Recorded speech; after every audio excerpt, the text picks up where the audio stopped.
Sí. verla después. Ah, ya, perfecto. Estaba preocupada. Ya, muchas gracias. Nicole no graba todas las clases.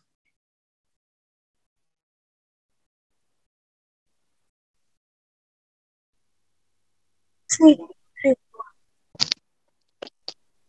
Ya, perfecto. Ya, ¿Sabes, muchas Nicole? gracias. Necesito que se contacte conmigo Marixa por el electivo de litigación. No se ha contactado. Yo en todo caso las ratifiqué a ustedes dos. ¿Mm? Gracias a ti. Profesor, ¿Mm? ¿esto de grabar las clases y subir las grabaciones es una ¿Ya? obligación o solamente es, digamos, de Mira, buena la verdad voluntad de que parte de cada profesor? Porque en en el realidad a primer mí, semestre, en el primer semestre lo que quedó acordado fue que las clases fueran, por último, grabadas la voz.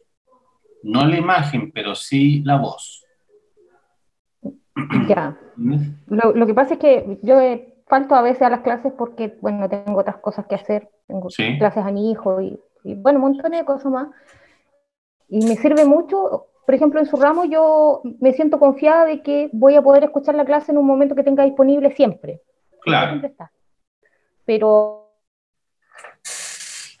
hay otros ramos en los que también me toca faltar y no he subido nunca una clase y Ya. algunos ni la graban. Entonces me quería Pero saber si son era ramos como, anuales. sí, sí, son ramos anuales. Ya. Por ejemplo, en Derecho Minero no han subido ¿Ya? ninguna clase y en Comercial tampoco. Derecho Comercial 2 tampoco. Entonces, Con Salvador, Colucho. eh, claro, claro, entonces no Eso quería lo saber tienes si era que, algo que yo podía exigir o sí, no. tienes que conducirlo por la vía del centro de estudiantes Ya, para que profesor. Muchas pueda gracias. pedirlo, para que me lo pueda pedir a mí y yo luego solicitárselo a los profesores. Ya, profesor, gracias. Yo creo que ya estamos en la hora, vamos a comenzar la clase. Antes que todo, eh, reiterando que esta materia que estamos analizando, que estamos viendo, es una materia nueva, y yo diría que el estándar de convicción precisamente no tiene una raigambre o un origen en el derecho eh, europeo continental. Cuando se habla de Europa continental, por si acaso, es para diferenciarlo de la Europa anglosajona, de la Europa isleña, de lo que era Inglaterra, o de lo que es Inglaterra, perdón. Y claro, se diferencian los dos sistemas absolutamente. Y tiene un origen también religioso esto, ¿ah? Porque en este sentido fueron los protestantes quienes, contrariando los dogmas de la Iglesia Católica eh, y yendo en contra de este sistema inquisidor, privilegiaron la realidad de los hechos por sobre la dogmática de las ideas, ¿no? Siendo muy resumido el análisis que estoy haciendo, pero por ahí va un poco la diferencia, ¿no? Por eso yo ayer cuando les decía a ustedes que a propósito de los fines del proceso, los fines, para ser más exacto, los fines de la prueba del proceso, o los fines probatorios procesales, no es precisamente la búsqueda de la verdad necesariamente, ¿ah? Sino que es la búsqueda de otra situación que tiene que ver con la realidad. Y ahí entonces encontramos otro concepto hoy día que son las probabilidades. ¿Qué es lo que fue más probable? ¿Cómo ocurrieron los hechos? ¿No verdad? Y ahí automáticamente aterrizamos el derecho y caemos o lo vamos a relacionar con conceptos como los que estamos aludiendo ahora. Como segunda idea, acá ya estamos en una etapa que dice relación con la actuación propia del tribunal. Y con una etapa última de esta actuación propia del tribunal, porque la actuación inicial, que nosotros también habíamos visto, se relaciona con la valoración de la prueba. Entonces debemos de aclarar de inmediato que tanto en la valoración de la prueba como en la aplicación del estándar de convicción son dos momentos distintos, ¿ya? La valoración de la prueba es anterior a la aplicación del estándar de convicción. En la valoración de la prueba, lo que va a hacer el tribunal, conforme a lo que dice el artículo 342, letra C del Código Procesal Penal, va a hacer dar por probados o establecer que ellos se dieron por probados y va a analizar cada uno de los medios de prueba que contribuyeron a dar por probados esos hechos y cuáles no. ¿Me entienden? Y circunstancialmente o consecutivamente, también va a establecer cuáles hechos no se dieron por probados, a contrario censo, ¿no es verdad? Tal vez no lo va a decir tan categóricamente, pero a contrario censo, aquellos hechos que no se dieron por probados no van a aparecer de la manera categórica como aquellos hechos que sí se dieron por probados. Y de ahí entonces que vamos a tener sentencias condenatorias y sentencias no condenatorias, ¿no? Entonces acá, a diferencia del análisis probatorio, a diferencia de los procesos civiles, en donde en los procesos civiles solamente se valora la prueba que le sirve al juez, o el juez está obligado a valorar la prueba que le sirve para su decisión y no otra prueba. Acá en sede penal se valora toda la prueba, la que le va a servir al tribunal para llegar a su decisión o a su convicción y la que no le va a servir al tribunal para llegar a su convicción. Dicho aquello, entonces pasamos a la siguiente etapa, que es la que ustedes están viendo en pantalla, que está reconocido actualmente a través de formato de regla en el artículo 340, y que lo relacionamos con el fallo. Como elemento del fallo debería estar contenido en el artículo 342, letra D, dentro de lo que debe de contener todo fallo, ¿no? Y la letra D se refiere a las razones legales o doctrinales que sirvieron para calificar jurídicamente cada uno de los hechos y sus circunstancias para fundar el fallo. O sea, en definitiva, la convicción del tribunal se refiere a las circunstancias que sirven para fundar el fallo. De una u otra manera, el tribunal en esta etapa va a diseñar, va a elaborar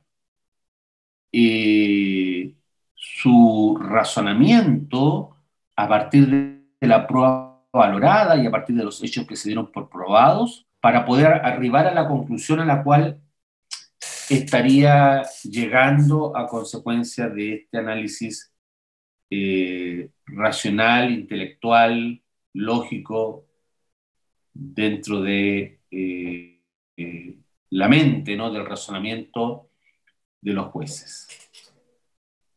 Profesor. Sí, dime más, Marcelo.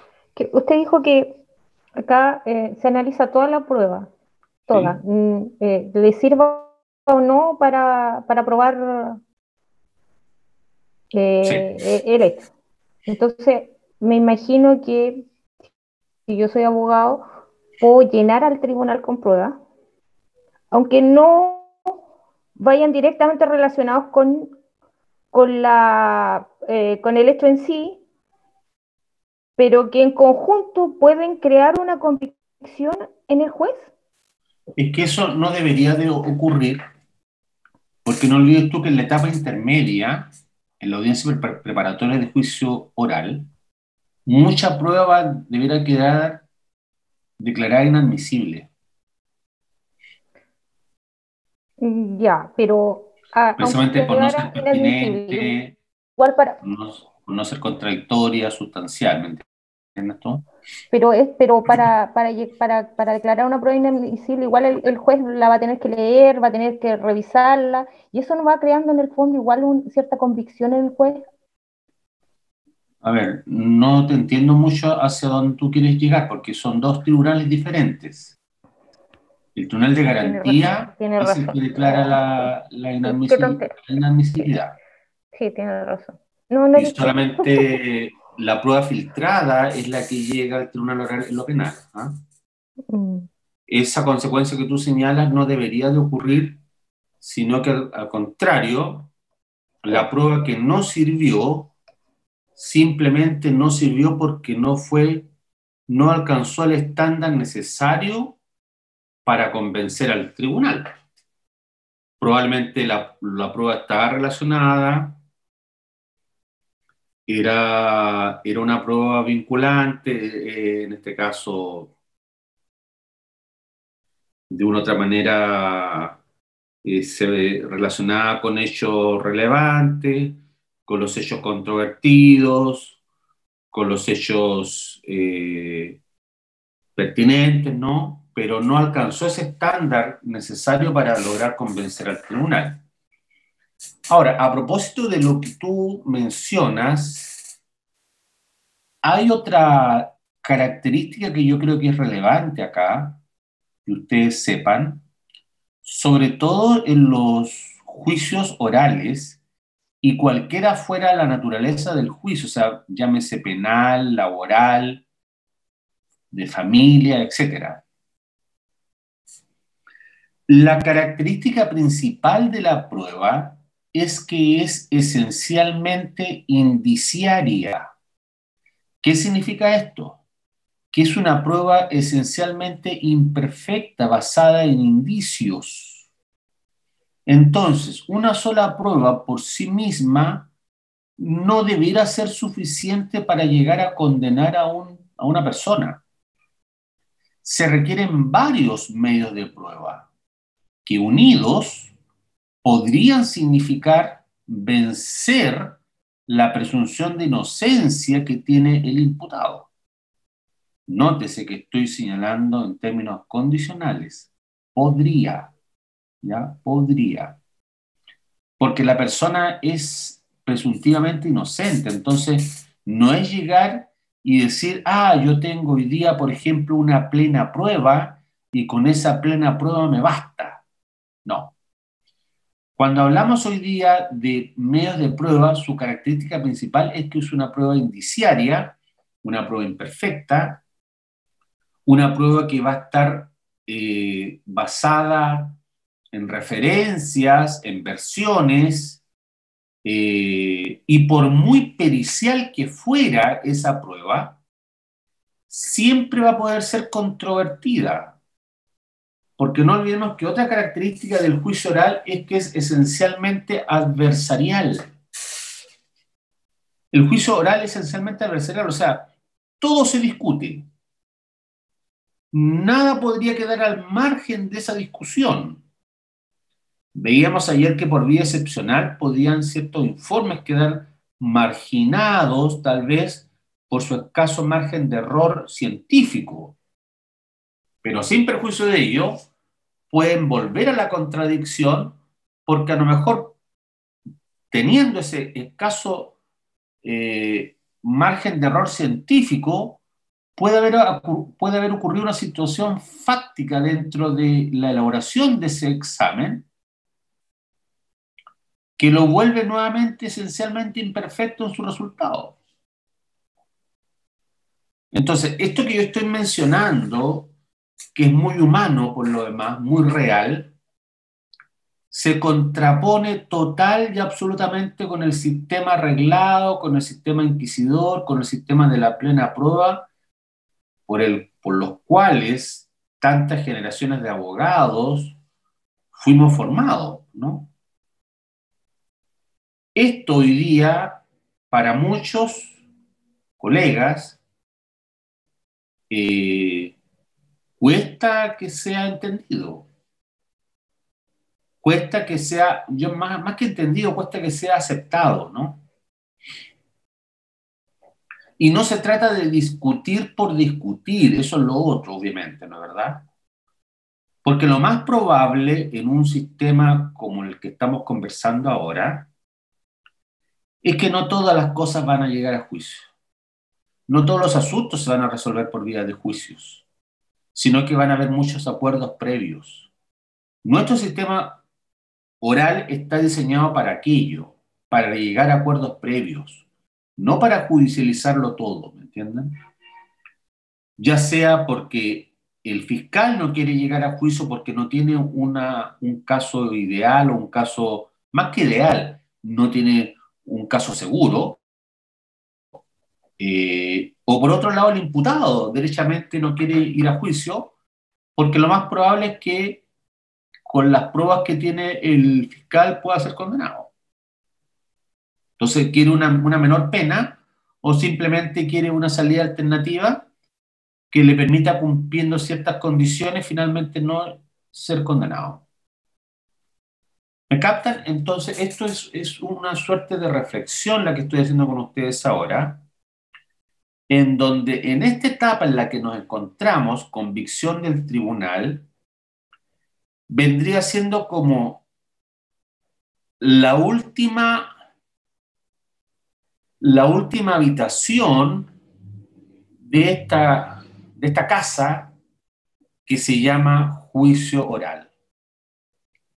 La última etapa, una de las últimas etapas de este juicio oral propiamente tal. Y aquí ya nos encontramos en la etapa de fallo, ¿no? Si yo a ustedes les pregunto el día de mañana, la convicción del tribunal, ¿con qué etapa del proceso la relaciona usted? Y ustedes me tendrían que decir, profesor, la relacionamos con la etapa de fallo. Porque acá ya el tribunal, habiendo dado su veredicto, porque acá ya dio el veredicto el tribunal, ya dijo ya, usted es culpable o usted es inocente, o usted no es culpable, debe de entrar a elaborar el fallo. Debe entrar en este caso, a redactar el fallo. Y entonces, en esa redacción de fallo donde se le exige a este tribunal que convenza, y que convenza no por vía de la fuerza, sino que convenza por la vía de la legitimidad, por la vía legal y legítima, ¿no? Legal digo porque tiene que, acá yo creo que es más que legal este tema, es más que cumplir con el 340, sino que tiene que ver con algo legítimo, con algo de cómo yo convenzo a la sociedad que estoy fallando de manera justa. Y eso es lo que ha faltado en nuestro sistema judicial, pienso yo,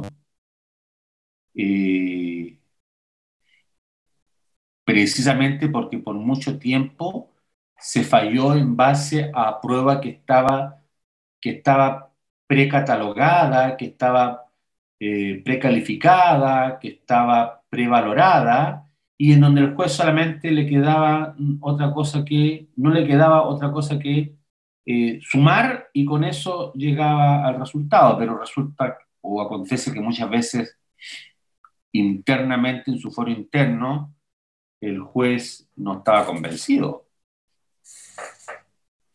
Porque esto no es como las matemáticas, eso es lo otro que también es bueno entender. El derecho no es como las matemáticas, el derecho es mucho más complejo, creo yo, que las matemáticas. No es 2 más 2 es 4. Por ahí alguno podría decir, no, porque la verdad que acá es 3.45, 3.60 o 3.80, o es 4.5. ¿me entienden? ¿No? O sea, algo mucho más flexible, es mucho más relativo. El derecho es esencialmente relativo. Quienes pretenden o quieran enmarcarlo, o en este caso hacer un derecho rígido, pienso que, en mi opinión, están equivocados.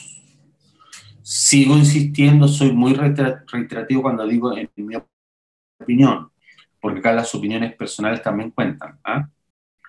Mi interpretación de cómo yo entiendo el derecho hoy día, de cómo yo entiendo el proceso penal hoy día, es como lo estoy explicando. ¿Ah?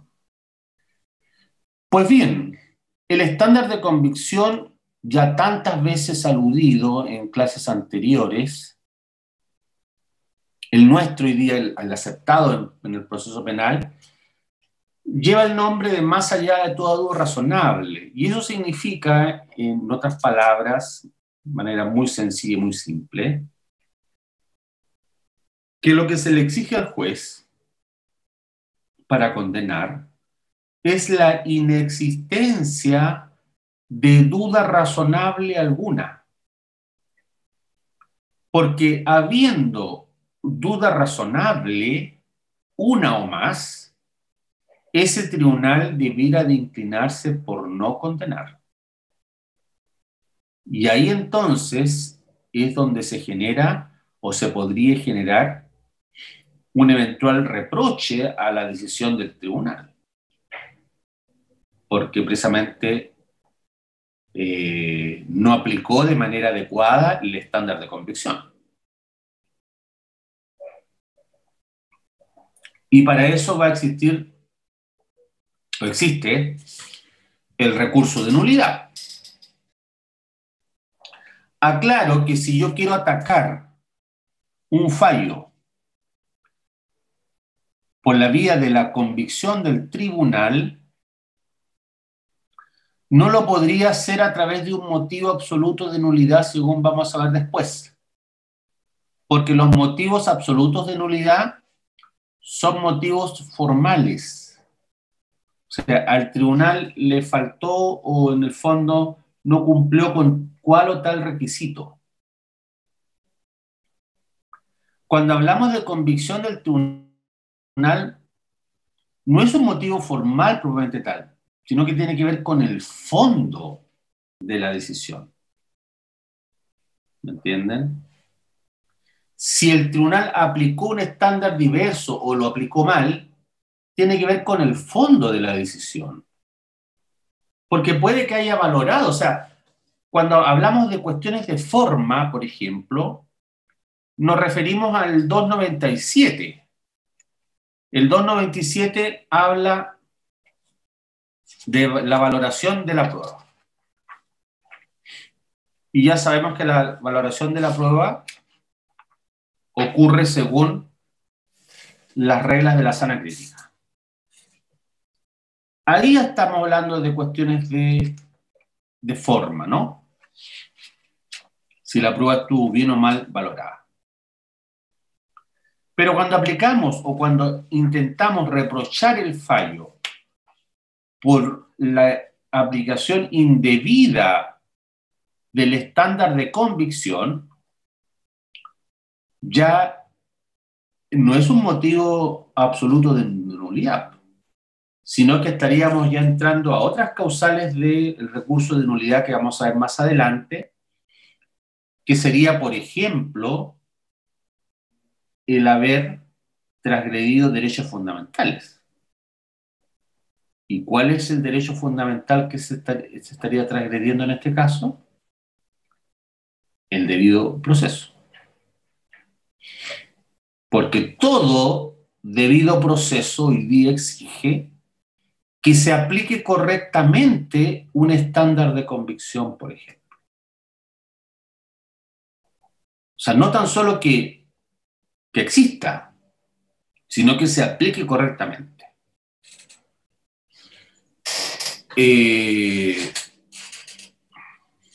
Si Siguiendo un poco con el análisis de qué es lo que entendemos por este estándar, más allá de toda duda razonable, ahí ustedes pueden apreciar en la imagen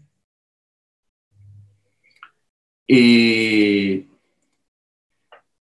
tampoco se trata de llegar a conclusiones meramente o simplemente subjetivas, ¿no? Sino que tiene que haber un proceso racional, tiene que haber un proceso armónico, lógico, interno del tribunal, que esté en directa armonía, en directa relación con la prueba que fue producida en juicio. Es la prueba la que le va a importar al tribunal finalmente calificar, ¿no es verdad? Esa prueba, no otra prueba, sino la prueba que fue producida en el juicio, que fue generada en el juicio, cuando yo digo generada o producida, me refiero a que la prueba fue presentada en el juicio y los jueces pudieron con sus sentidos apreciarla.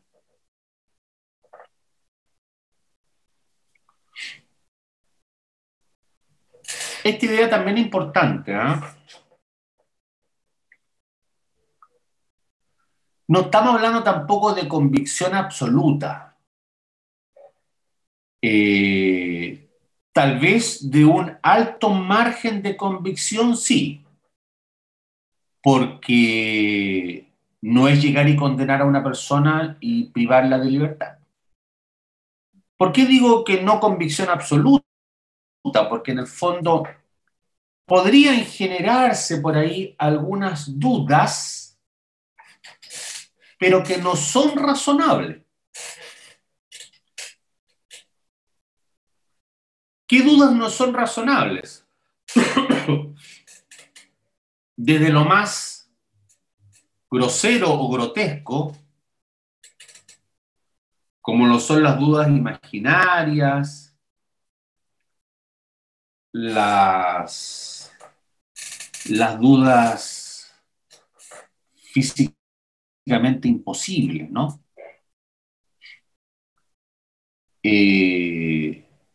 No se trata que, por ejemplo, la defensa del imputado pretenda hacer creer al tribunal que todo lo que la fiscalía dice o señala respecto de su defendido está en su fuero o en su entorno imaginario, que todo lo que ocurrió es una simple fantasía y que por ende es prácticamente imposible que su representado haya estado en el lugar del juicio porque a todas luces estaba en otro lugar.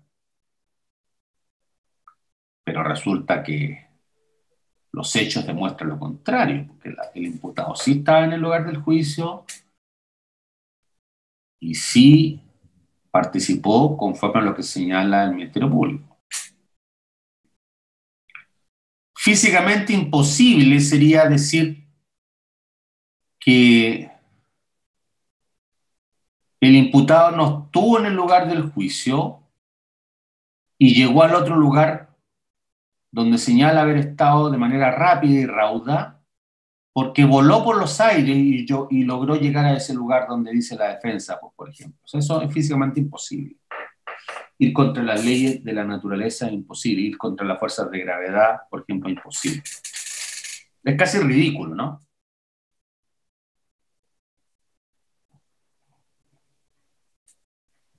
Me interesa a mí tal vez, como duda no razonable,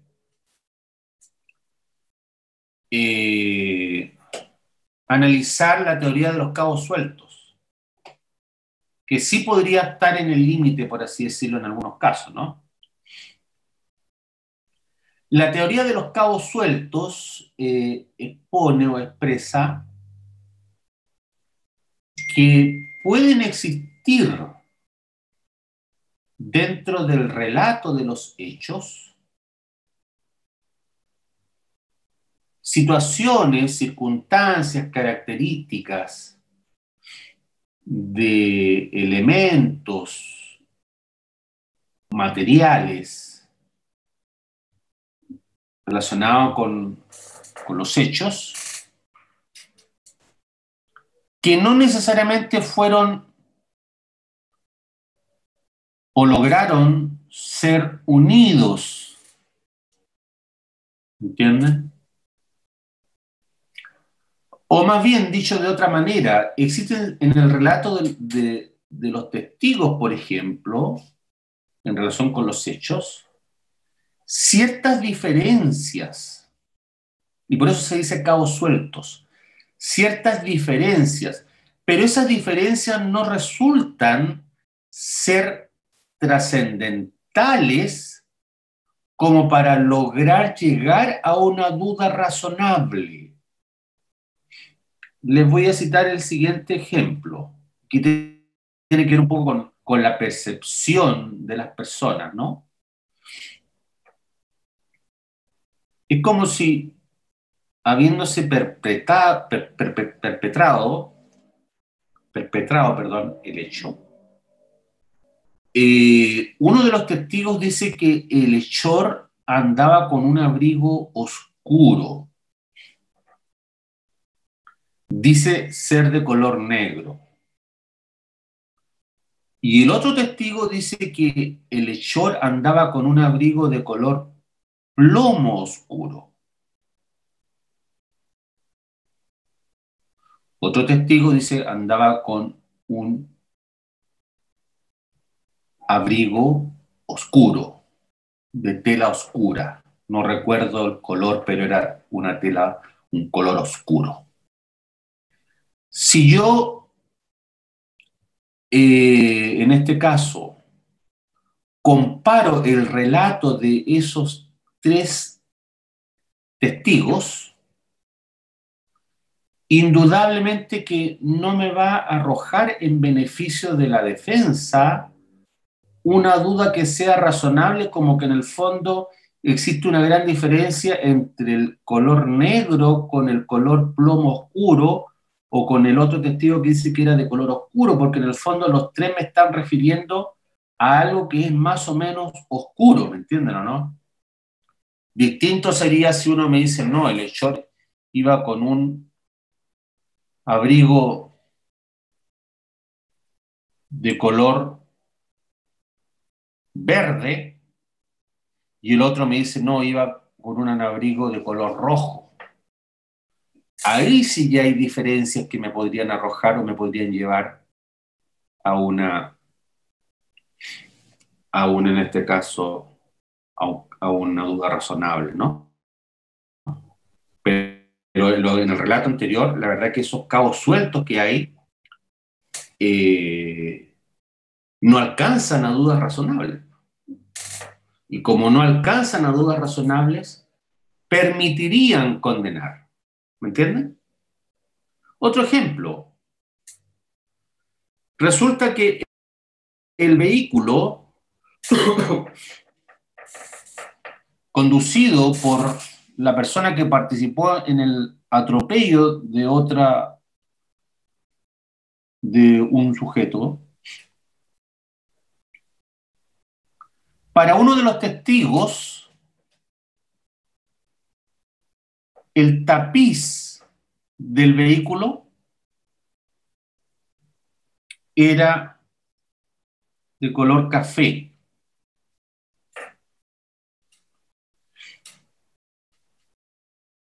Y para otro de los testigos, el tapiz del vehículo,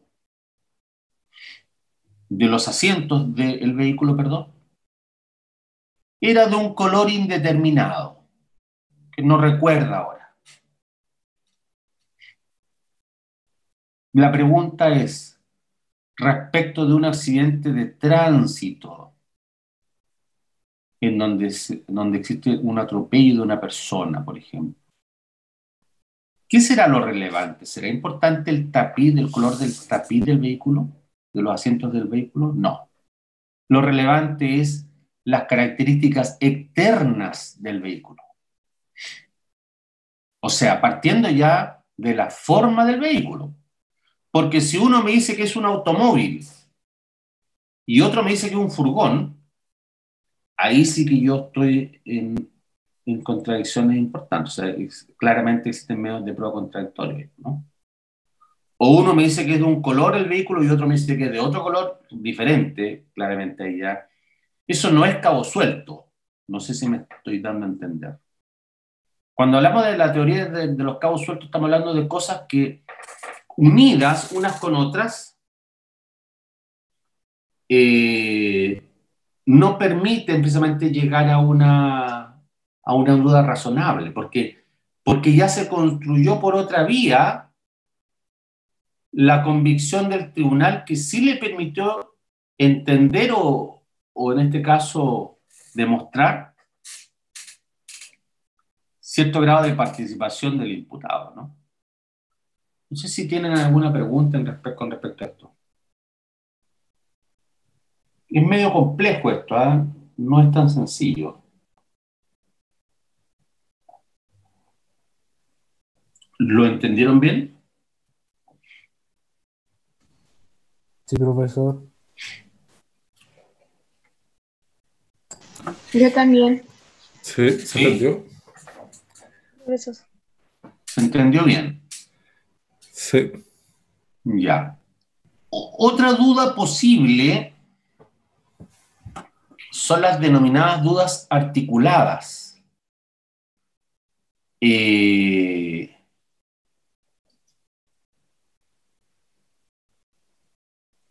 Vamos, acá aparece.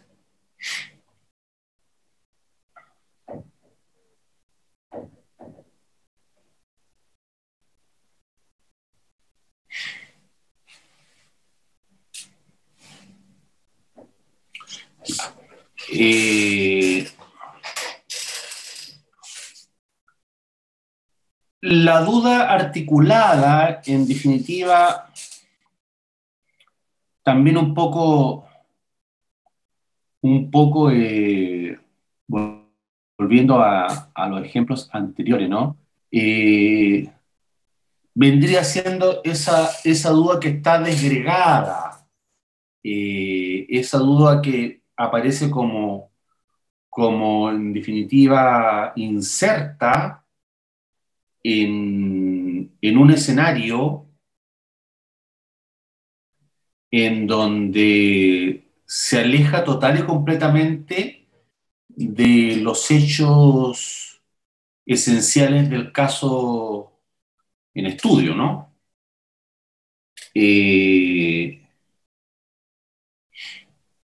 Por ejemplo, resulta que el hechor, en este caso puntualmente, siempre usaba trajes de marcas exclusivas. Y resulta que ninguno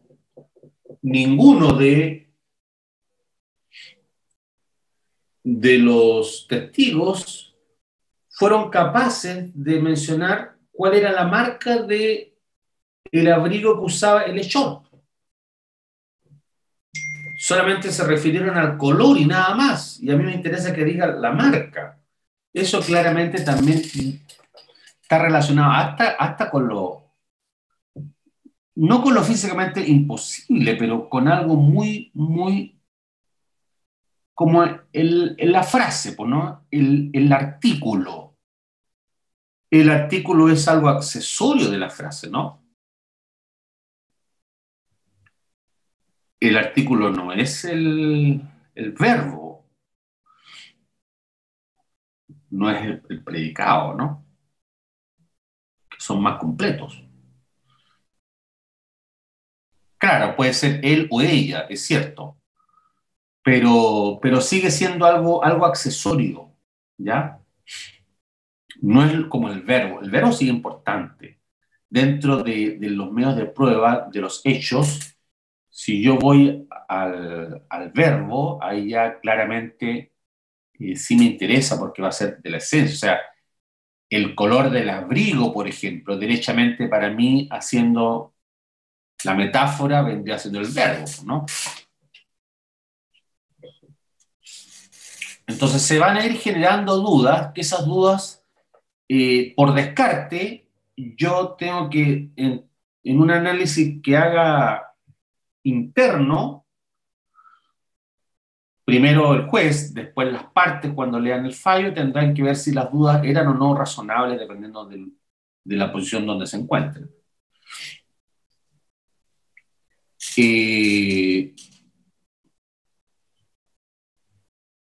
Claramente acá, entonces partimos de la base que nunca va a poder haber certeza absoluta, pero sí exigimos cierto grado de convicción para poder llegar a condenar a la persona, ¿no? El margen de error es mínimo y eso indica de que entonces tiene que haber un alto grado de convicción en el tribunal.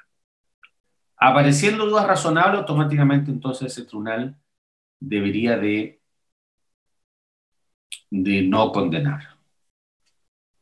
Hay una materia que he leído por ahí que genera también conflictos, en algunos casos, conflictos, por ahora yo diría más bien de carácter dogmático, porque ustedes saben de que, por ejemplo, en Estados Unidos está el jurado y está el juez.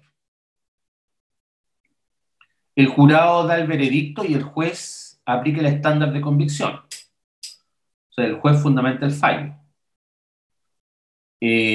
Acá, como hay un tribunal colegiado, se ha dicho cuál sería la incidencia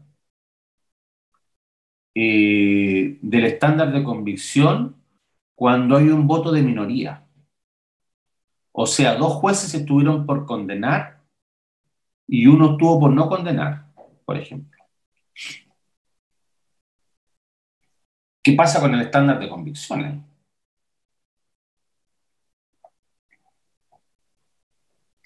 En mi opinión, por una cuestión más práctica, ¿no? No voy a entrar al análisis de que en definitiva tal vez no se podría condenar porque tendría que haber mayoría absoluta.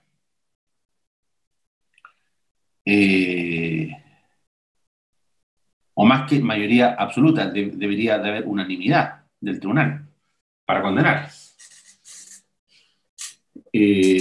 Se ha seguido o se ha inclinado la balanza por aceptar la mayoría absoluta en este caso. O sea, si la convicción del tribunal está por condenar, en el sentido de que dos de sus integrantes adquirieron esa convicción, sería suficiente. Por ahora se reduce a una cuestión matemática, una cuestión práctica, pero que provoca en algún sentido discusión, sí. Porque hasta inclusive cualquiera que esté escuchando esta clase después, que la escuche después, va a decir cómo el profesor primero dice que el derecho no es una cuestión matemática y luego lo traduce al decidir en una cuestión matemática.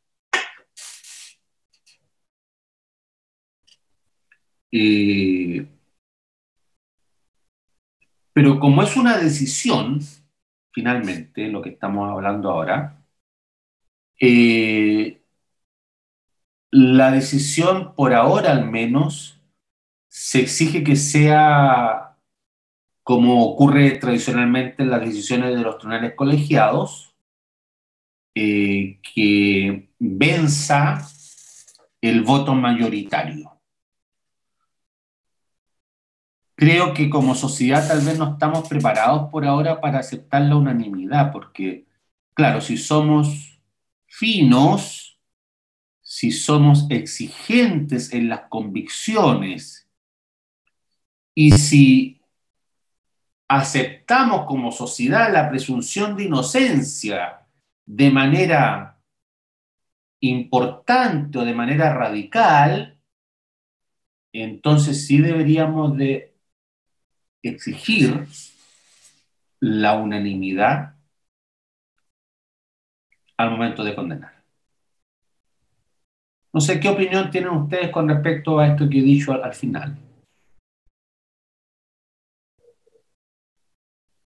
Si me entendieron un poco el mensaje o si me lo entendieron, fantástico. Si tienen alguna opinión, si no me lo entendieron, me lo dicen.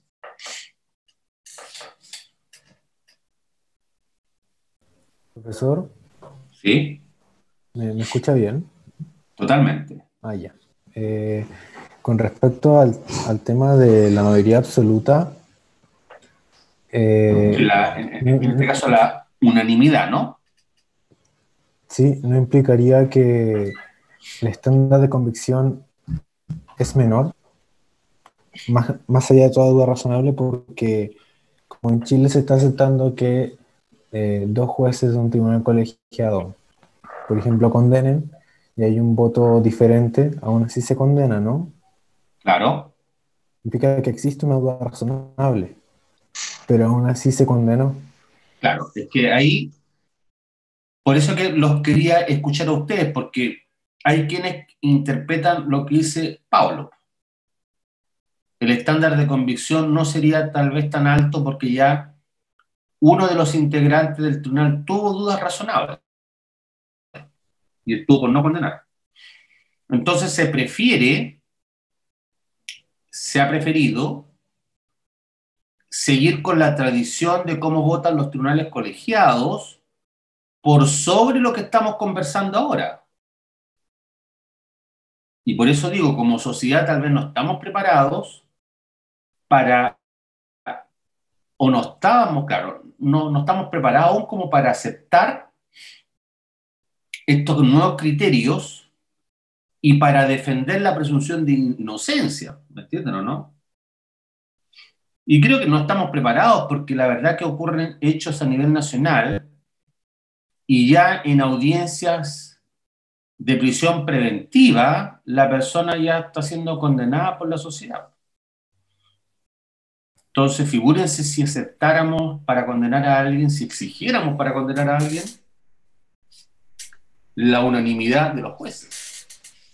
Profesor, ¿Sí?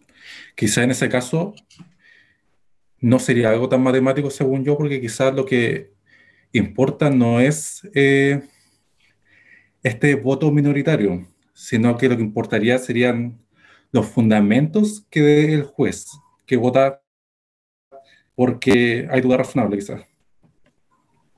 Claro, lo que ocurre es que el que vota por no condenar es porque tiene dudas razonables.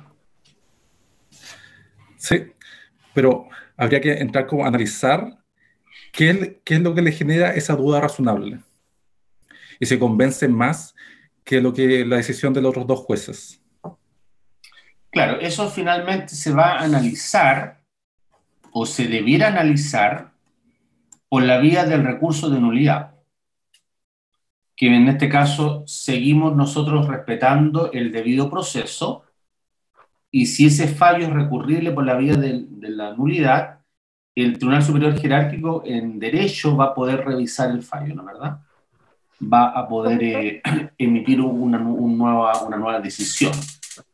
¿Sí, Marcela? estaba pensando, el estándar de convicción tiene que ser uno solo, porque yo acá, si es la decisión de tres jueces, para mí son tres estándares de convicción diferentes, o en el caso de que haya uno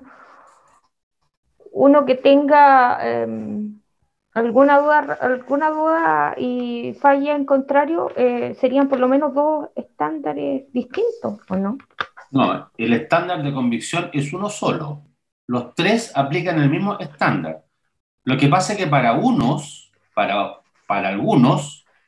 ¿Mm? como esto es relativo, como esto es subjetivo, tiene un margen de subjetividad. Entonces, para algunos van a haber dudas razonables y para otros no. Pero el estándar de convicción es el mismo. No es que unos estén fallando conforme a la preponderancia de las evidencias y otros fallen en base a dudas razonables, ¿me entiendes? Ah, ya, ya, No se aplican ya. estándares diferentes, el estándar es el mismo. Si acá, como lo decía Diego, cuál es el fundamento del voto minoritario en el fondo, si efectivamente hay dudas razonables o no. Claro, eso finalmente lo vamos a saber si primero existe un recurso de nulidad y segundo, conociendo de ese recurso de nulidad, el tribunal que le toque conocer determine si a lo mejor el voto minoritario tenía la razón y tiene que cambiarse el sentido del fallo. ¿Me entiendes? Pero la pregunta sigue vigente, o el debate sigue vigente en el sentido que si hablamos de estos estándares tan estrictos, tan exigentes para vencer, vuelvo a insistir, vencer la presunción de inocencia, ¿acaso no sería requisito de la esencia lograr la unanimidad de los jueces para condenar? Eso de todas maneras se lo dejo planteado. Por ahora se optó por una decisión matemática, en el sentido que la mayoría vence a la minoría, ¿no? Y, y, y eso es lo que finalmente va a importar de un punto de vista legal.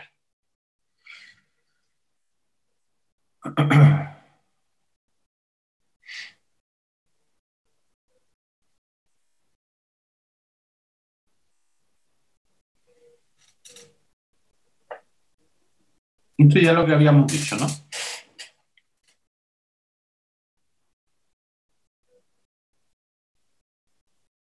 Bien. No sé si queda alguna pregunta, alguna duda en relación a lo que hemos visto hasta ahora.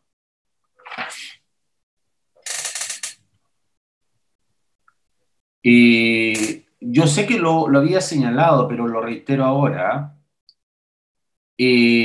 La acción civil que se ventila en el juicio penal, en el proceso penal, en el juicio oral, tiene necesariamente que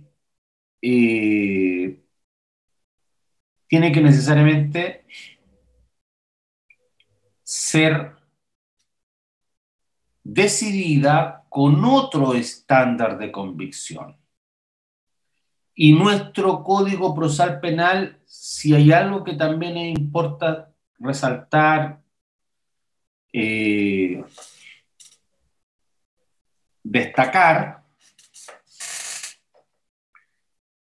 es que de una u otra manera ambas responsabilidades quedaron total y absolutamente diferenciadas, tanto la responsabilidad penal como la responsabilidad civil van por cuerdas separadas, al extremo que es perfectamente posible que un fallo termine no condenando a una persona penalmente, pero sí se incline por acoger la acción civil.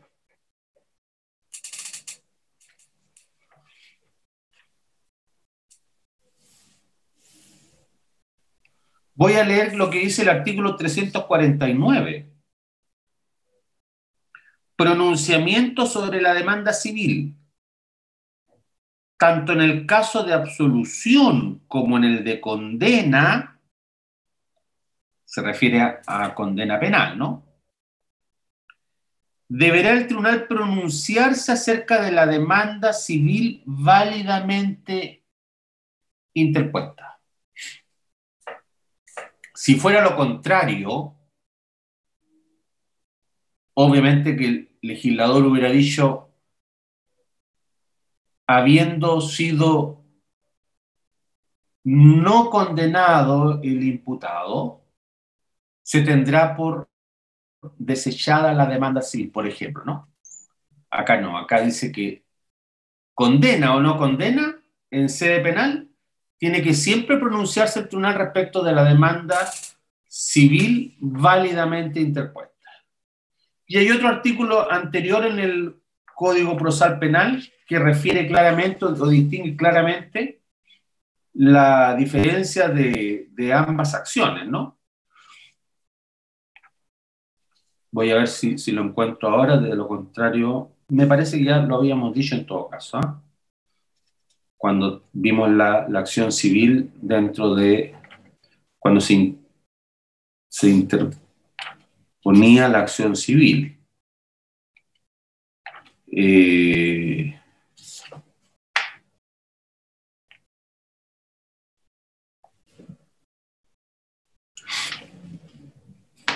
Claro.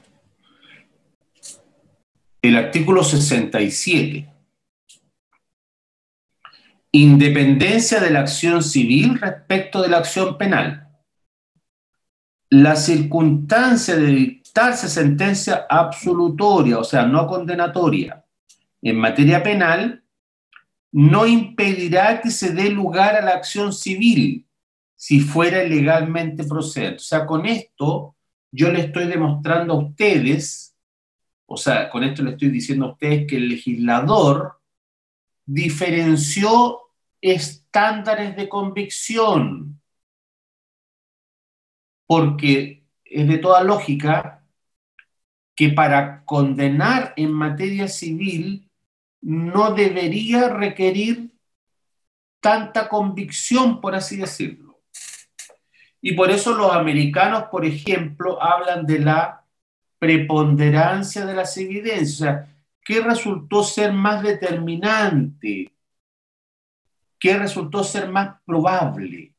Y aquí está el juego de las probabilidades.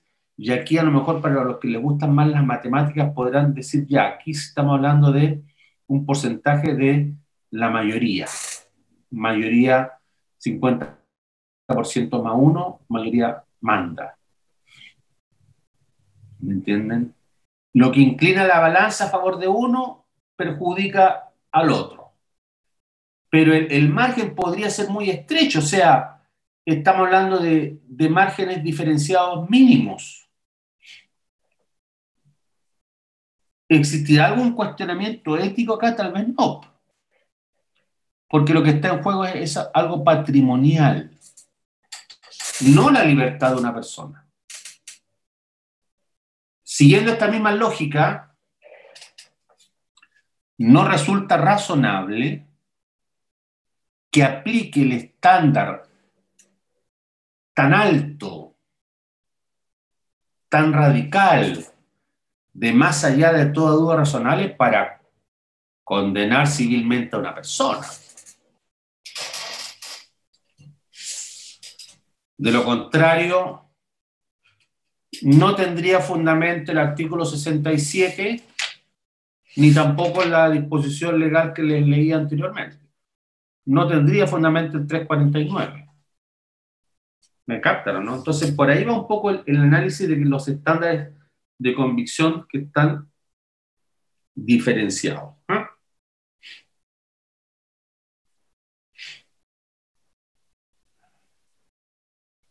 Estamos bien en la hora, ¿no? Sí. Profesor. Bien. Vamos a continuar entonces. Vamos a saltarnos los recursos porque todavía no hemos comenzado los recursos.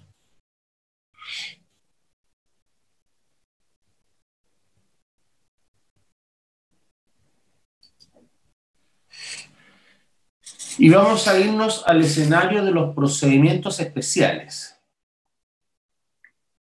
Lo que vimos hasta ahora fue el procedimiento ordinario. Hay muchas cosas que no analizamos por si acaso, ¿ah? Lo reglado, en este caso, la prueba la analizamos, pero fue una prueba, un análisis, digámoslo así, muy superficial. Lo que a nosotros nos importaba por ahora que ustedes supieran.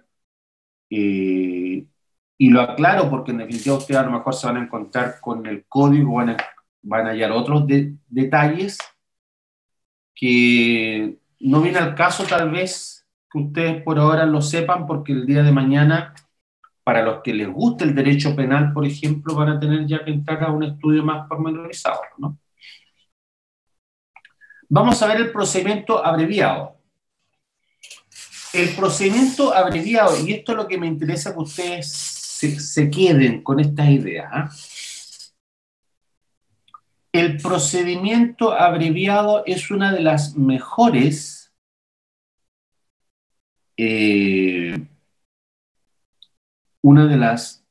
evidencias que existe dentro del proceso penal actual,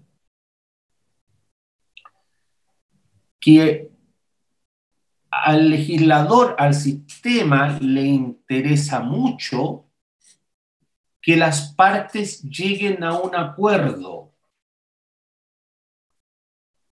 que lleguen a acuerdos, inclusive en el límite entre lo que es el principio de legalidad y el principio de oportunidad. Me imagino que me están entendiendo cuando yo hablo de principio de legalidad y principio de oportunidad.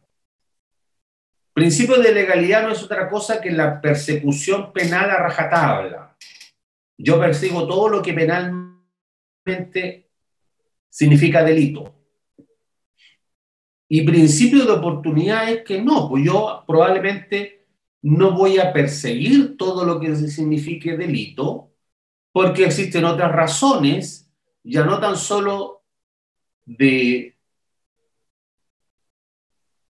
persecución penal, pura y simple, sino que razones, por ejemplo, de política criminal, que me permiten diferenciar o me permiten tener cierto grado de discrecionalidad como para poder discernir entre aquellos hechos que merecen una persecución penal y aquellos hechos menores que tal vez no lo merecen.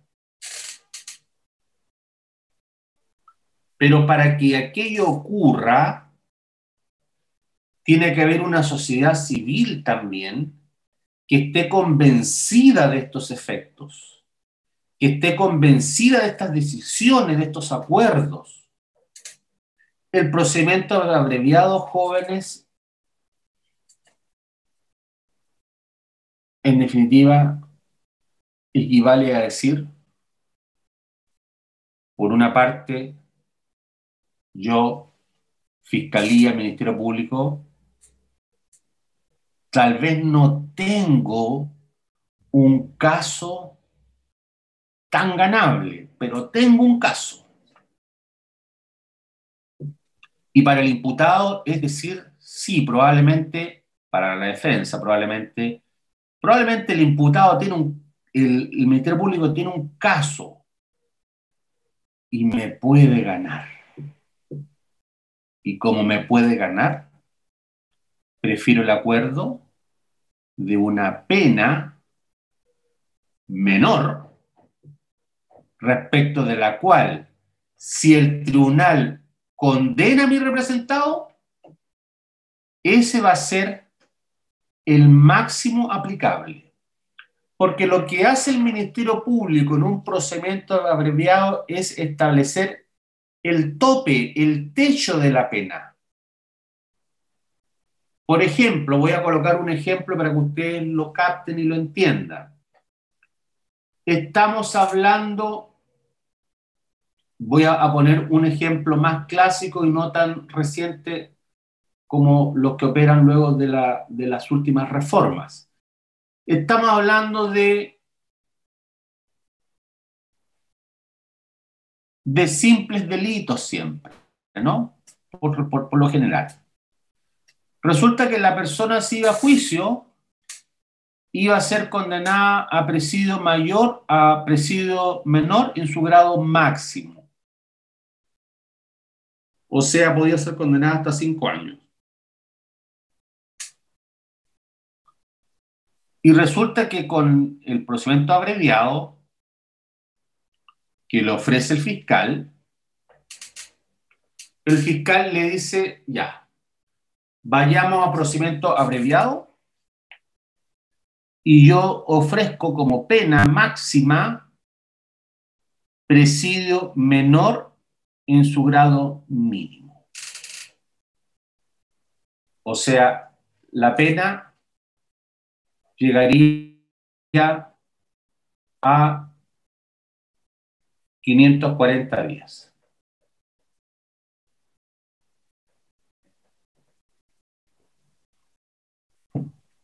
De 540 días a 5 años hay un margen significativo, ¿no? Por ejemplo. En otros casos con agravantes, la pena podría ser inclusive mayor a la de presidio menor en su grado máximo. Y podría ser sujeto o condenado al tipo a una pena de crimen. Y al ser condenado a más de 5 años, automáticamente no tiene ningún beneficio de cumplimiento de condena. Hoy día llamada pena alternativa. Entonces, el acuerdo sí le va a importar mucho al imputado. Ese es un ejemplo. No tengo un caso. Otro ejemplo. Tal vez el fiscal sí tiene un caso. Y tal vez el fiscal sí quiere ganar. O tiene expectativas de ganar.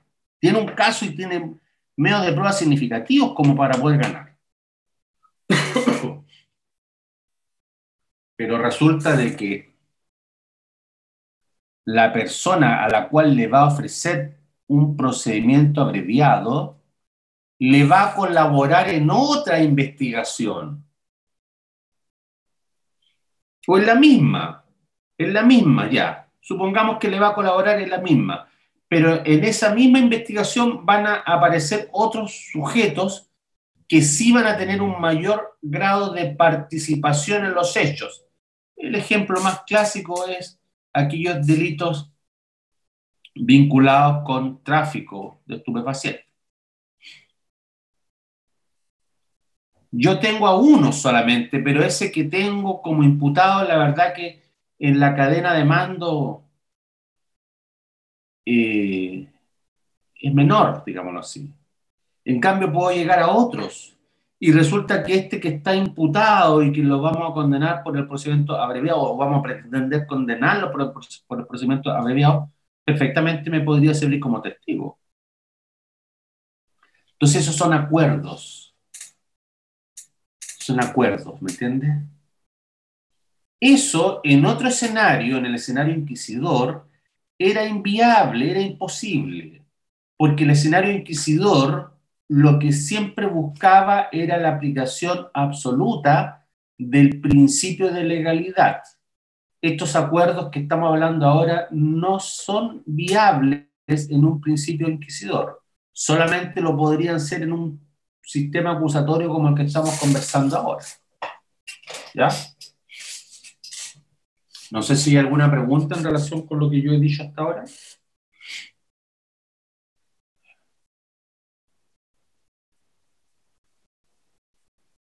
He tratado de explicarles de manera resumida cuál es la finalidad de este procedimiento abreviado, ¿no? En el procedimiento abreviado particularmente, nunca va a haber un juicio. Porque si por algo se caracteriza el procedimiento abreviado, es porque en definitiva las partes van a aceptar los hechos investigados por el fiscal y no va a haber debate, no va a haber adversarios y no se va a generar un juicio oral propiamente tal.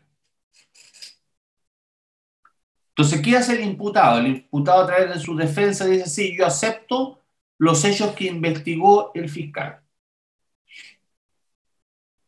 Entonces el fiscal hace un requerimiento que se denomina como una especie de acusación o una acusación, lee la acusación en la audiencia misma y señala cuáles fueron los hechos que investigó y que según él ocurrieron. Como esos hechos son aceptados por el imputado, le genera automáticamente al tribunal una posibilidad mayor de adquirir esta máxima convicción de más allá de toda duda razonable y terminar condenando finalmente al imputado. No está obligado el tribunal a condenar por lo demás, ¿eh? Porque podría apreciar los hechos de manera diferente. Pero en la práctica, en la mayoría de los casos, el tribunal termina condenando.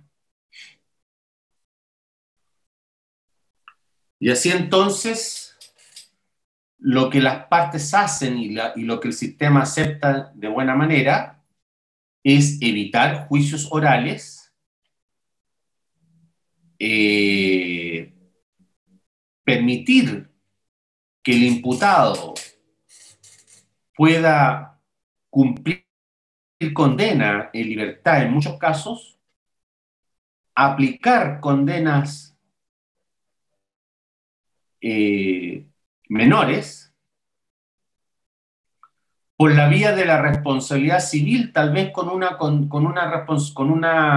condena penal, va a ser más fácil poder llegar a la responsabilidad civil. Y entonces vamos viendo elementos o factores que son más proclives o que favorecen al procedimiento abreviado. Hay otros factores que derechamente no lo favorecen y que en nuestra sociedad lo han desvirtuado,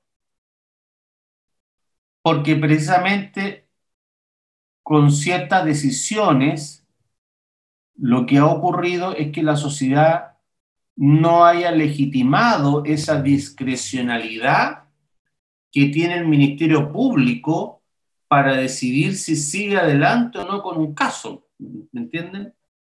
Si sigue adelante o no con la condena, con la persecución penal puntualmente. Y por ahí están los ejemplos. Voy a poner este ejemplo porque ya todos ustedes lo conocen, pero que tiene que ver con las famosas clases de ética, ¿no? Que lo que hizo lamentablemente fue perjudicar al sistema en vez de apoyarlo, porque la sociedad se queda con eso en la mente, ¿no? Esa discrecionalidad del fiscal finalmente a quién beneficia y cómo beneficia. Entonces, finalmente eso no fue en beneficio del sistema, sino que por el contrario lo perjudicó. El procedimiento abreviado, como están viendo ustedes en la imagen, sí requiere de reglas o de requisitos o de condiciones. La imagen nos dice que debe de solicitarse al imputado una pena no superior a 5 años. Hoy día eso varió. Se extendió el requisito a 7 años. Vamos a buscar acá la disposición.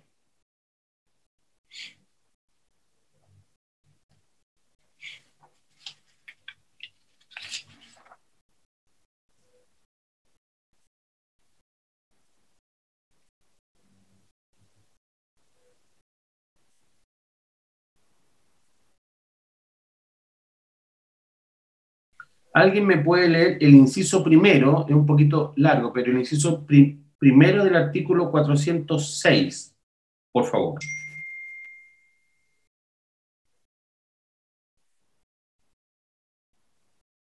Esto ya es regla. Acá, sinceramente, hay que saberse la regla tal cual está en el código. Yo lo leo, profe. Gracias. Ya.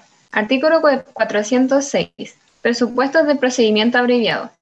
Se aplicará el procedimiento abreviado para conocer y fallar los hechos respecto de los cuales el fiscal requiere la imposición de una pena privativa de libertad no superior a 5 años de presidio o reclusión menores en su grado máximo, no superior a 10 años de presidio o reclusión mayores en su grado mínimo, tratándose de los ilícitos comprendidos en los párrafos 1 a 4 bis del título noveno Noveno, del sí. libro segundo del Código Penal, y en el artículo 456 bis A del mismo código, con excepción de las figuras sancionadas en los artículos 448, inciso primero, y 448 quinquies de este cuerpo legal, o bien cualesquiera otras penas de distinta naturaleza, cualquiera fuere su entidad o monto, ya fueren ellas únicas, conjuntas o alternativas.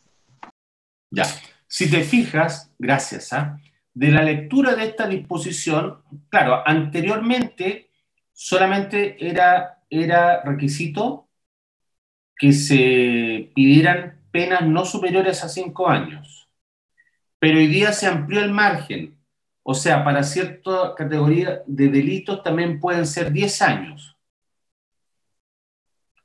A mí, sinceramente, me interesa que ustedes se queden con los dos márgenes nomás, 5 o 10 años. No entrar a especificar qué delitos serían para los 10 años. Esto no es derecho penal especial tampoco, como para que ustedes se sepan cuáles son los delitos que exigen, en este caso, o que permiten en este caso que el fiscal se baje a una pena de 10 años. Me interesa que existen dos techos hoy día, de 5 y de 10 años. ¿Me entienden? Por ende, habría que ahí modificar lo que dice la imagen, porque hoy día también se permite establecer o llegar a un abreviado cuando existen ciertos delitos o respecto a ciertos delitos en donde la pena no supere los 10 años. Ojo, que estamos hablando de siempre de discrecionalidad del fiscal. No es que el delito merezca una pena mayor de 5 años, por ley, porque lo más probable es que el delito merece una pena mayor. Lo que hace el fiscal es bajar, ¿me entienden? Yo te ofrezco una pena de hasta 5 años. Yo a usted, señor, le ofrezco una pena de hasta 10 años. Le está ofreciendo una pena de 5 años o de 10 años porque lo más probable es que la pena era mayor si era condenado, ¿no es verdad? Principalmente porque probablemente habían agravantes. Probablemente habían agravantes, ¿ya? Y por eso que lo que hace el fiscal es calificar, fíjese lo que está haciendo el fiscal. Está calificando la pena. Está calificando el máximo de la pena, para ser más exacto. Y le dice al juez de garantía, usted, señor juez de garantía, yo llegué a un acuerdo con el imputado, con la defensa acá, y yo voy a exigir como fiscal que a este señor no lo condenen más allá de 5 años, o que a este señor no lo condenen más allá de 10 años, porque llegué a un acuerdo con él y en definitiva el imputado va a aceptar los hechos. Eso es lo que dice el Ministerio Público inicialmente, ¿no? Y por cierto, el juez de garantía le va a preguntar al imputado a través de su defensor, le va a preguntar, ¿usted, señor, está dispuesto a renunciar a ir a un juicio oral? ¿Y usted, señor, está dispuesto a aceptar los hechos de esta investigación? En la medida que el imputado diga sí, sigue adelante este procedimiento.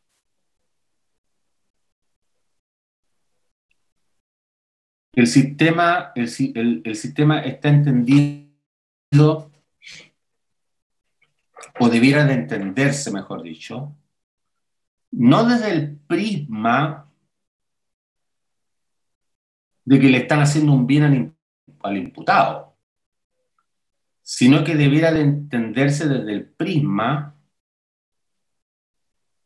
del acuerdo de las partes. ¿Me entienden? Del acuerdo de las partes. Porque en definitiva lo que importa es que las partes llegaron a un acuerdo para evitar un juicio oral respecto del cual probablemente el Ministerio Público no iba a ganar.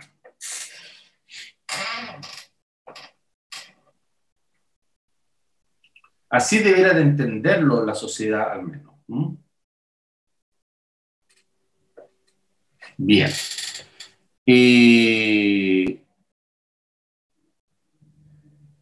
Acá en la imagen dice que el acuerdo consiste en que el imputado acepta los hechos, ya lo dije, contenidos en la acusación e investigación desarrollada por el Ministerio Público.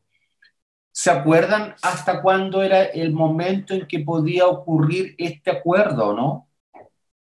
De procedimiento abreviado. Acá está. Corre desde la formalización hasta la audiencia preparatoria de juicio oral. Yo les pregunto a ustedes, ¿es requisito sine qua non que el fiscal en su acusación haya advertido al tribunal la posibilidad de llegar a un procedimiento abreviado o no es necesario? ¿Qué creen ustedes? ¿Que no es necesario? Así es, en buena hora, en buena hora. Porque si uno lee el articulado, podría pensar o podría imaginarse que el fiscal está obligado a señalar como elemento o como requisito previo, tenía que anunciar que iba a llegar a un procedimiento abreviado. Y en buena hora, menos mal que se ha interpretado de manera laxa, y es posible hoy día que en la audiencia preparatoria, o sea, ya habiendo acusado al fiscal, ni no habiendo dicho nada en la acusación, las partes lleguen a un procedimiento abreviado, o sea, a un acuerdo, evitando de esta manera un juicio innecesario, ¿no? Así es. Aquí hay otras cosas que se vinculan con este acuerdo, ¿no? Me interesa esto en el sentido de que el fiscal, precisamente para modificar esta pena, le va a decir al juez de garantía que reconoce en beneficio del imputado la atenuante del artículo 11, número 9 del Código Penal. O sea, que el imputado colaboró sustancialmente en el esclarecimiento de los hechos. ¿Tendría que el juez de garantía entrar a cuestionar esa declaración del fiscal o no?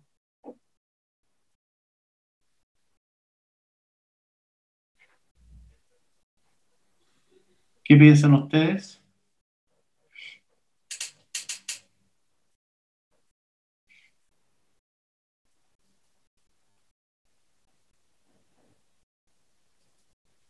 La respuesta es no. No tiene por qué cuestionar. Porque al juez de garantía solamente se le presentan los hechos, y no olviden ustedes que el fiscal es quien investiga. Y si el fiscal le está diciendo al juez, ¿sabe qué? Los hechos, este señor me colaboró sustancialmente y por eso yo quiero que se le aplique una atenuante, lo más probable es que el juez de garantía termine aplicándolo. ¿Por qué? Porque resulta que en esta atenuante es de la esencia la colaboración o no en el esclarecimiento de los hechos. ¿Y quién investigó? ¿Investigó el juez o el fiscal? Les pregunto a ustedes. El fiscal. Fiscal. Entonces al juez no le quedaría más que aplicar la atenuante, ¿no? Estamos claros que es el juez quien finalmente interpreta la ley, si es cierto eso. Pero como en esta atenuante en particular los hechos resultan de la esencia en cuanto a si se esclarecieron o no, entonces el juez debería de hacerle caso al fiscal y finalmente aplicar la atenuante, ¿no? Más todavía si el fiscal lo está diciendo. ¿Qué debe controlar el juez de garantía? Y con esto terminamos. El juez de garantía debe controlar dos cosas. La primera ya se los mencioné, que el imputado de manera libre y voluntaria e informada otorgue su consentimiento a renunciar, o más que a renunciar, otorgue su consentimiento libre, voluntario e informado respecto de lo que va a ocurrir finalmente. O sea, en este caso, yo ya les dije ya, va a ocurrir que va a renunciar a juicio oral y va a aceptar los hechos. O sea, primero que la voluntad sea libre y espontánea, no forzada. Y en segundo lugar, y acá viene la parte de fondo, ¿no? Que el imputado va a renunciar a ir a juicio oral, el juez le informa que va a renunciar a ir a juicio oral y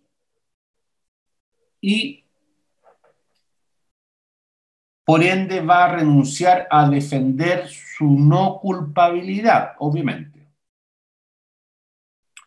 Y junto con ello, no aparece en la imagen ahí, va a aceptar los hechos que fueron investigados por el Ministerio Público. Como consecuencia de aquello, y esta parte también es importante que ustedes la entiendan, es que esta decisión del imputado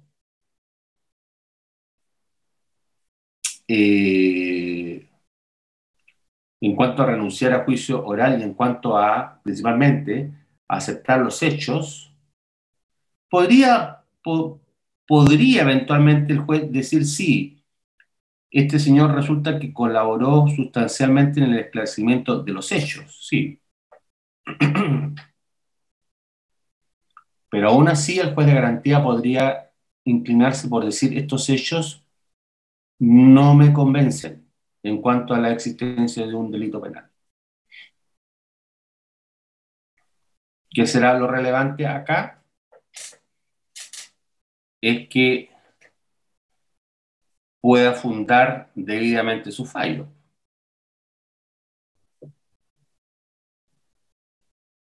El problema de estas decisiones, como son acuerdos, problema ya sea para el caso que sea condenado o para el caso que no lo sea, ¿no? Es que son fallos en donde efectivamente no existió un debate de fondo. Entonces los fallos tienen muy poca, en mi opinión, muy poca legitimidad en su contenido. Son prácticamente fallos que emanan de una ritualidad, de un acuerdo en este caso. ¿Me entienden? Le anticipo que este es el único fallo, la única sentencia definitiva que el legislador permite el recurso de apelación en contra de la sentencia definitiva. ¿Por qué? Porque precisamente nunca se discutieron los hechos. Entonces resulta necesario que un tribunal de mayor jerarquía revise los hechos. Es la única sentencia que es recurrible por la vía de apelación. Vamos a quedar hasta acá, joven. Yo le agradezco su tiempo y el que me hayan escuchado. Nos vemos, si Dios quiere, la próxima semana. Gracias, Ah, profesor, que esté bien. antes que se me olvide, cabeza de pollo, le tengo que hacer una pregunta que yo creo que es importante para ustedes y también para mí. Yo voy a tener que modificar mi horario de clases. ¿Ustedes tienen tiempo en las mañanas para este semestre o no? O sea, depende de qué día. Ya, pero tienen más tiempo en las mañanas que en las tardes, parece, ¿no es verdad? Depende de en qué curso estemos. También. Ya, pero preferentemente ustedes están en cuarto, ¿no? Yo tengo ramos de cuarto y de quinto. Ya. Ya, ¿Está ya. presente Bárbara o no? ¿O se retiró ya? No está presente, profesor. ¿Ah? No está presente. Ya. Yo les voy a pedir a ustedes que me den unas alternativas porque voy a tener que cambiar los días. Le explico. Voy a tener que cambiar los días porque voy a tener que utilizar estas horas, al menos el martes. Voy a tener que cambiar la hora del día martes. Porque voy a tener que utilizar esta hora para hacer clases de litigación oral a alumnos de la carrera en Iquique. Entonces, el día martes lo voy a tener que cambiar. Entonces, El día miércoles se mantendría. Profesor, ¿y no teníamos procesarlo originalmente el lunes también? Es que el lunes ya estoy haciendo litigación, por eso Litigación. Ya. es un poco complicado. Perfecto. Por eso les preguntaba en la mañana. Profesor, ¿y si eligiéramos un horario en la mañana, cualquier horario la acomodaría dentro de los 5 días hábiles? Yo les pregunto a ustedes qué horario les acomoda más para ustedes. Sí. Habría que hacer una votación, yo creo, porque hay varios alumnos con diversas situaciones. ¿Ya? Entonces ahí le comunicaríamos. Yo le voy a hablar a Bárbara bueno. y le voy a decir que hagamos una votación y que se elija un horario Claro. en la mañana de lunes a viernes. No sé qué horario va a ser. Claro. ¿Qué horario Ahí no que- tiene disponible usted en la mañana? ¿Mm? ¿Qué horario no tiene disponible usted en la mañana como para agregarlo y decir, excepto este día, para la votación? A ver, el único día que no tendría disponible porque tenemos cada 2 semanas reunión tenemos una reunión de comité de docencia, son los días lunes a las 10 de la mañana. Esa es la única hora que tal vez estaría complicado, o el único día a lo mejor, pero antes sí lo podría hacer. La clase, por ejemplo, podría ser una clase desde las 8:30. No, por favor. Muy temprano. Y me complica.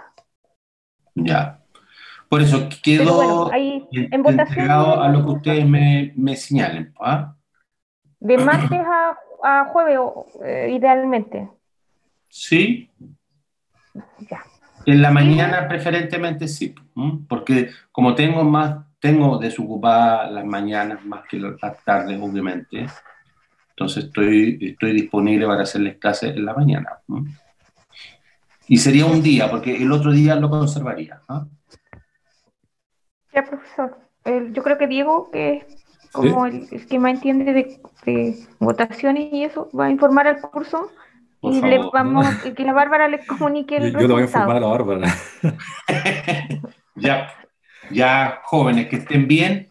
Ya. Descansen el fin de semana. Un abrazo, cuídense mucho. Igual, profesor. Ya, profesor, hasta bien. luego, que esté bien. Chao, profe. Está bien. Hasta luego.